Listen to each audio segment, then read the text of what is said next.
This is the George and Elizabeth Spangler farm. This was the 11th Corps Union Field Hospital here at Gettysburg, one of the largest hospitals on the battlefield landscape. And it is a story of preservation success. The Gettysburg Foundation purchased this in 2008.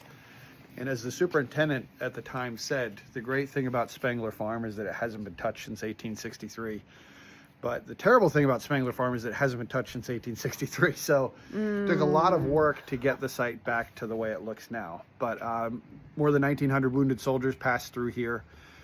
Just over 200 of them lost their lives. The mortality rate here is not what a lot of people expect it to be. It's actually, the survival rate is really good. Organization being key. The Union Army had a well-organized machine by the time they got here to Gettysburg. And this site is very much at the crossroads of innovation and technological advance when it comes to Civil War medicine. So this barn dates back to the 1850s, and the Spangler family did really well for themselves. Mr. and Mrs. Spangler had 4 kids, ages 14 to 21, and it had gone from being a subsistence farm to really a market farm. And they'd expand their land acreage. And by the time the Civil War breaks out, they were doing really well for themselves. They had avoided becoming engaged in the war in any way, shape, or form. That all changes in the summer of 1863 when the war comes to their doorstep.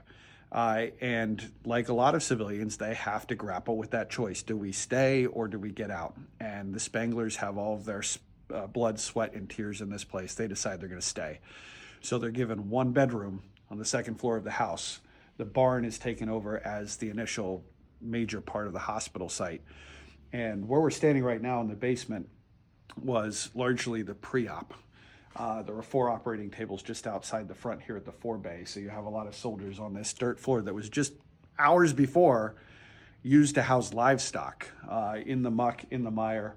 And now they're waiting here for their chance to get onto the operating table to be saved. But as I mentioned, a lot more lives here are saved than lost. This is really, Spangler Farm, these core hospitals here at Gettysburg are really a symbol of hope.